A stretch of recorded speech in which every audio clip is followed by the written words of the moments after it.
सबको ओम शांति। आज हम अपने छात्रों से एक विशेष बात को कहना चाहते हैं और वह बात है कि आपके भीतर श्रद्धा होनी चाहिए।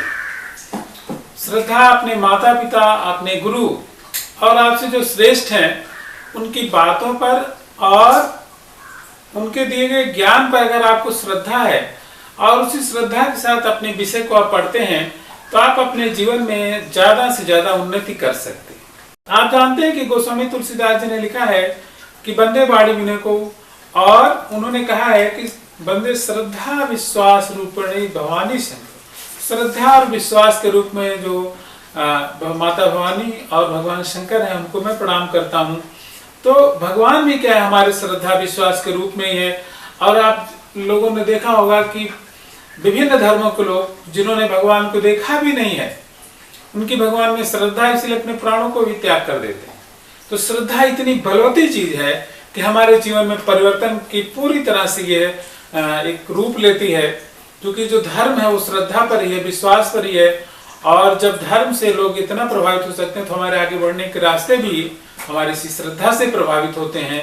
तो जरूर इसको अपने जीवन में उतारें और इसको अपने आगे बढ़ने के एक टूल के रूप में प्रयोग करने के लिए आप अपने गुरुजनों के टिप्स पर जरूर। अगर किसी को अपने गुरुओं पर कोई श्रद्धा नहीं, हंसी उड़ाता रहता है, तो आप देखिए कि उसके जीवन में आगे बढ़ने के चांस कम हो जाते हैं। आपने देखा होगा इतिहास में, आपने एकलव्य का नाम सुना ही, उसने केवल श्रद्धा के बल पर अपने गुरु के प्रत्यक्ष गुरु जो कि अर्जुन, द्रोणाचार्य शिक्षा अर्जुन को देते थे, लेकिन एकलव्य अर्जुन से भी आगे निकल गया था और उसको डायरेक्ट शिक्षा नहीं मिलती थी, प्रत्यक्ष उसको गुरु ने ज्ञान नहीं दिया, उसको गुरु पर केवल श्रद्धा थी और उसे श्रद्धा के बूते पर वह इतने अधिक उन्नति कर पाए थे। तो एक इतिहास प्रसिद्ध उदाहरण है। इसके अलावा जब आप अपनी अंक तालिका देखेंगे, आप खुद ही अपने पिछले वर्ष की अंक तालिका देखिए और देखिए कि कौन कौन अध्यापक आपको पढ़ा रहे थे, उन अध्यापक में आपको कितना विश्वास था। तो आप पाएंगे कि जिन अध्यापकों में आपका विश्वास ज्यादा था उन विषयों में भी आपके अच्छे अंक आए। हमने एक प्रत्यक्ष एक विद्यार्थी की, मैं ऐसे देख रहा था, वो कक्षा 12 पास हो चुका था। मैंने देखा कि उसके अंक पत्र में एक विशेष विषय में उसके नंबर कम है। मैंने कहा क्या बात है, आपके इस गुरु से कभी ऐसे कोई वाद विवाद तो नहीं हो गया? तो उन्होंने कहा हाँ सर बिल्कुल ही। और मैंने कहा ठीक है, ये आपको अवॉइड करना चाहिए था और उस समय माफी मांग लेनी चाहिए थी। अगर आप गुरु कुछ भी नहीं कहे कोई बात नहीं, लेकिन आपकी श्रद्धा भीतर से नहीं है तो ऑटोमेटिक उसमें धीरे धीरे आपका रुचि भी कम होगी और आपके अंक भी कम आएंगे। तो इस बात का विशेष ध्यान हमको रखना चाहिए कि हम अपने गुरुओं से अपने व्यवहार को शिष्ट रखें और अपने माता पिता के प्रति अच्छा व्यवहार रखें। अपने मित्रों से, अध्ययन काल में अपने मित्रों से भी लड़ाई झगड़ा करने से दूर रहें।